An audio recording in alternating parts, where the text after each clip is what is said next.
Hi friends, welcome to VIP வஸ்னி channel. இன்றைக்கி என்ன ஸ்நாக்ஸ் பார்க்க போகிறோன்னா, 90s நம்ம எல்லாருமே இந்த காரசாரமான இந்த ஸ்நாக்ஸ் சாப்பிட்ருப்போம். உங்களுக்கு ஞாபகம் இருக்குமான்னு தெரில.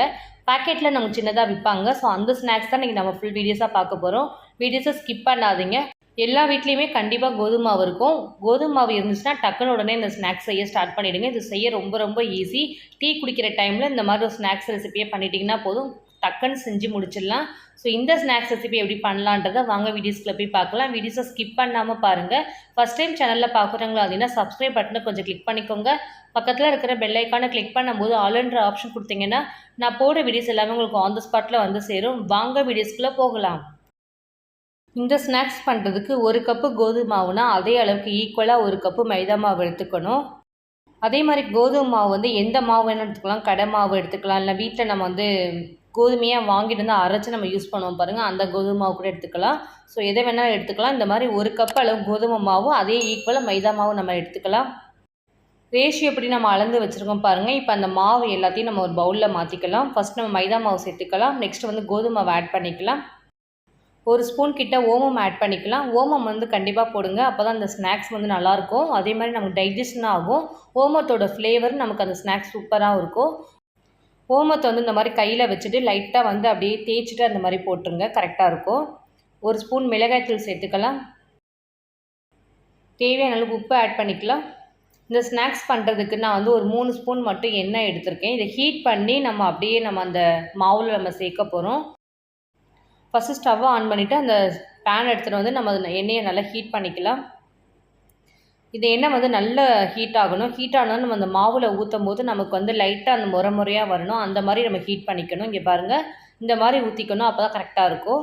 ஊற்றுற உடனே கொஞ்சம் சூடாக இருக்கும், அதனால் கையால் மிக்ஸ் பண்ணாமல் கரண்டியில் லைட்டாக மிக்ஸ் பண்ணிவிட்டு அதுக்கப்புறம் வந்து கையால் மாவு பேசி ஸ்டார்ட் பண்ணிடலாம். இந்த ஸ்நாக்ஸ் பண்ணுறது பார்த்திங்கன்னா ரொம்ப ரொம்ப ஈஸி. டக்குன்னு பண்ணி முடிச்சிடலாம். ஈஸியாகவே வேலை முடிஞ்சிடும். இந்த ஸ்நாக்ஸ் பார்த்திங்கன்னா 10 மினிட்ஸில் நம்ம பண்ணி முடிக்கிற மாதிரி தான் இருக்கும். தேவையான அளவுக்கு தண்ணி சேர்த்துட்டு மாவை நல்லா மிக்ஸ் பண்ணிக்கலாம். நல்லா டைட்டாக சப்பாத்தி மாவு கன்சிஸ்டன்சி அளவுக்கு நல்லா மிக்ஸ் பண்ணி பிசைஞ்சிக்கலாம். லூஸாக வந்து மிக்ஸ் பண்ணிடாதீங்க, ஏன்னா நமக்கு வந்து நம்ம அந்த ரோல் மாதிரி நம்ம பண்ணி எடுக்க போகிறோம். அதனால் வந்து மாவு டைட்டாக இருந்தால் கரெக்டாக இருக்கும். ஸோ அதனால் மேக்ஸிமம் வந்து பார்த்து தண்ணி ஊற்றி டைட்டாக மட்டும் மாவு பிசைஞ்சு எடுத்துக்கலாம். இந்த காரசாரமான இந்த ஸ்நாக்ஸை யாரெல்லாம் 90ஸில் சாப்பிட்ருக்கீங்க கமெண்ட் செக்ஷனில் கண்டிப்பாக சொல்லுங்கள். 90ஸில் அனுபவித்த நம்ம ஃபீல்லாம் வந்து கண்டிப்பாக யாருமே அனுபவிச்சிருக்க மாட்டாங்க. அதே மாதிரி நிறைய ஸ்நாக்ஸ் ஐட்டம், வித்தியாசமான ஸ்வீட் ஐட்டம்ஸு எல்லாமே நிறைய நம்ம அனுபவித்து நம்ம சாப்பிட்ருக்கோம். ஸோ அதில் ஒன்று தான் இந்த ஸ்நாக்ஸ் ரெசிப்பியும் கூட. ஸோ இந்த ஸ்நாக்ஸ் ரெசிப்பியை நம்ம இன்றைக்கி பண்ண போகிறோம். ஆல்மோஸ்ட் மாவை நல்லா பிசைஞ்சாச்சு. இந்த மாதிரி நல்லா டைட்டாக மாவு பிசைஞ்சிக்கணும். இந்த அளவுக்கு மாவை நல்லா டைட்டாக பிசைஞ்சிக்கணும், அப்போ தான் நமக்கு திரட்டி எடுக்கிறது கரெக்டாக இருக்கும். இந்த மாவு ஊற வைக்கலாம் வேணாம், உடனே நம்ம பிசைஞ்சோடனே செய்ய ஸ்டார்ட் பண்ணிடலாம். சின்ன சின்ன உருண்டைகளாக நம்ம எடுத்துக்கலாம். சீடைக்கு நம்ம பண்ணுவோம் பாருங்கள் உருண்டை, அந்த மாதிரி சின்ன சின்ன சைஸாக எடுத்துக்கோங்க, அப்போ தான் கரெக்டாக இருக்கும். ரொம்ப பெருசாக உருட்டினீங்கன்னா நமக்கு வந்து குக் ஆகாது, மாவாகவே இருக்கும். அதேமாதிரி நம்ம வந்து தின்னாக திரட்டவும் முடியாது, கொஞ்சம் கஷ்டமாக இருக்கும். அதனால் எவ்வளோ சின்னதாக பண்ண முடியுமோ அவ்வளோ சின்னதாக கோலி குண்டு சைஸில் சின்ன சின்ன உருட்டிக்கோங்க. இந்த மாதிரி ஒவ்வொரு உருண்டையாக திரட்டி ஃபஸ்ட் நம்ம எடுத்துகிட்டு அதுக்கப்புறம் நம்ம வந்து லைட்டாக அதை வந்து தட்டி நம்ம ஷேப் பண்ணி எடுக்க போகிறோம். ஸோ ஃபஸ்ட்டு இந்த உருண்டைகளாக நம்ம ஃபஸ்ட்டு எடுத்து வச்சுக்கலாம். இந்த ஸ்நாக்ஸ் பண்ணுறதுக்கு பார்த்திங்கன்னா மாவு மிக்ஸ் பண்ணுறதை விட நம்ம இந்த திரட்டி எடுக்கிறது தான் கொஞ்சம் வேலை அதிகமாக இருக்கும். ஆனால் வந்து செய்ய ஆரம்பிச்சோன்னா டக்குன்னு ஈஸியாக முடிச்சிடலாம். ஸோ இந்த மாதிரி ரவுண்டாக திரட்டி எடுத்துக்கணும். ஸோ ஆல்மோஸ்ட் மாவு எல்லாமே திரட்டி எடுத்தாச்சு. எல்லார் வீட்லேயுமே கண்டிப்பாக ஸ்போக் ஸ்பூன் இருக்கும். ஸ்போக் ஸ்பூன் இருந்துச்சுன்னா ஒரு உருண்டையை எடுத்து இந்த மாதிரி ஸ்போக் ஸ்பூனால் தட்டிட்டு இந்த மாதிரி கையால் லைட்டாக உருட்டினீங்கன்னா போதும், இந்த மாதிரி ஷேப் நமக்கு வந்துடும். இந்த மாதிரி ஷேப்பு ஒன்று ஒன்றா பண்ணி போடலாம். இல்லைனா இன்னொரு மெத்தடும் இருக்குது. நம்ம ஆயிலில் வந்து ஃப்ரை பண்ணி நம்ம எடுப்போம் பாருங்கள், ஒரு கரண்டி, அந்த கரண்டியில் வந்து ஒன்று ஒன்றா பண்ணி கூட இந்த மாதிரி ரோல் பண்ணி எடுக்கலாம். ஏன்னா எல்லார் வீட்லேயுமே கண்டிப்பாக அந்த ஃபோக் ஸ்பூன் இருக்கும். அதனால் இந்த மெத்தடில் நான் பண்ணி காமிக்கிறேன். இந்த மாதிரி ஃபோக் ஸ்பூனில் பண்ணும்போது நமக்கு வந்து கொஞ்சம் மாவு வந்து கிட்டியாக இருக்கும், தின்ன திரட்ட முடியாது. அதனால தான் நான் வந்து ஃபோக் ஸ்பூனில் பண்ணலை. இந்த மாதிரி நம்ம ஆயிலில் ட்ரை பண்ணி நம்ம எடுப்போம் பாருங்கள், இந்த மாதிரி கரண்டி இந்த யூஸ் பண்ணிக்கோங்க. இதில் கரெக்டாக பர்ஃபெக்டாக வந்துடும். மாவை வந்து லைட்டாக தின்னாக எவ்வளோ தின்னாக திரட்ட முடியுமோ கையால் அந்த மாதிரி திரட்டிக்கிட்டு அப்படியே சைடில் வச்சு அப்படியே அழுத்தம் கொடுத்து இந்த மாதிரி எடுத்திங்கன்னா ஈஸியாக வந்துடும். இந்த மாதிரி தனித்தனியாக பண்ணும்போது கொஞ்சம் கஷ்டமாக இருக்கும். அதனால் நான் ஒவ்வொரு உருண்டையும் எடுத்து இந்த மாதிரி கரண்டியில் ஃபுல்லாக நான் ஸ்ப்ரெட் பண்ணிக்கிறேன்.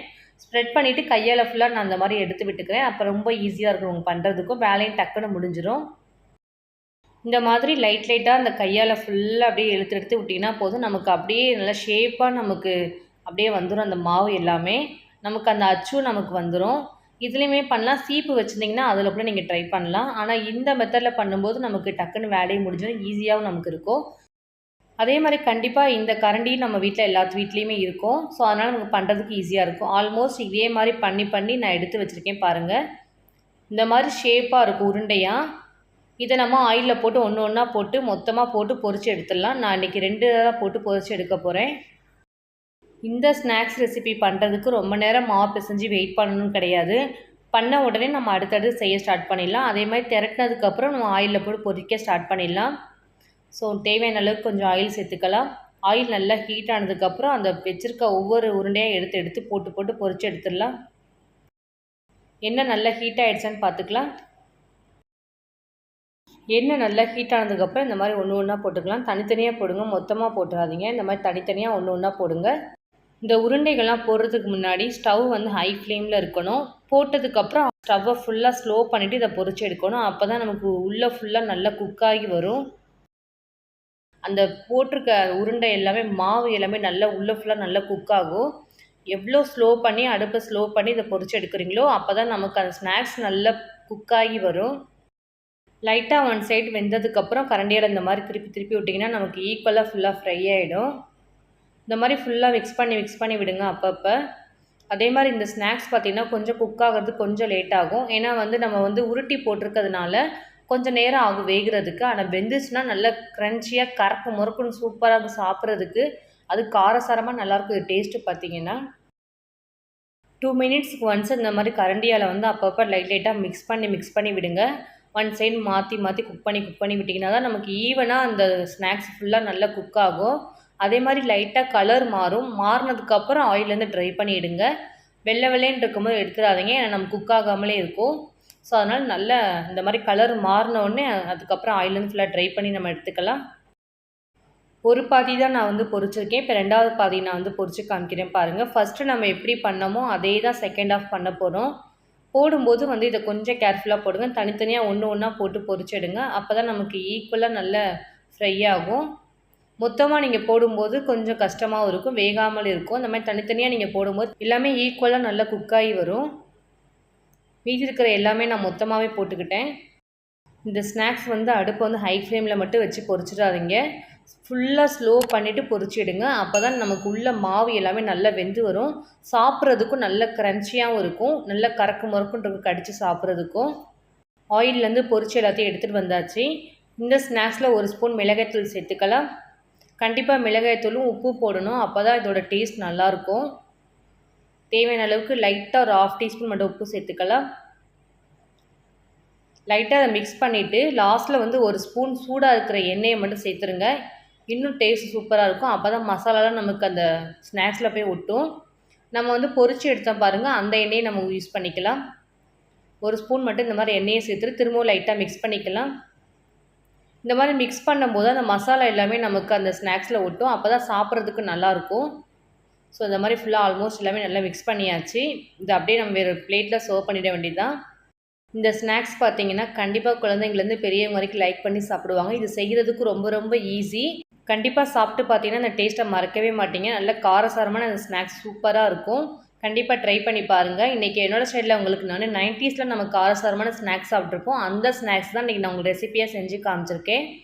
இதே மாதிரி நீங்கள் உங்கள் வீட்டில் ட்ரை பண்ணி பார்த்து டேஸ்ட் எப்படின்னு கமெண்ட் செக்ஷனில் கண்டிப்பாக சொல்லுங்கள்.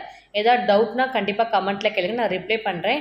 அதே மாதிரி யாரெல்லாம் 90ஸில் இந்த ஸ்நாக்ஸ் சாப்பிட்ருக்கீங்க அவங்களும் ஒரு லைக்கும் கமெண்ட்டும் பண்ணிவிட்டு போயிடுங்க. என்னோடய வீடியோஸ் உங்களுக்கு பிடிச்சிருந்துச்சுன்னா லைக் பண்ணுங்கள், ஷேர் பண்ணுங்கள், கமெண்ட் பண்ணுங்கள், சப்ஸ்கிரைப் பண்ணுங்கள். பக்கத்தில் இருக்கிற பெல் ஐக்கானை கிளிக் பண்ணிவிடுங்க. Thank you friends.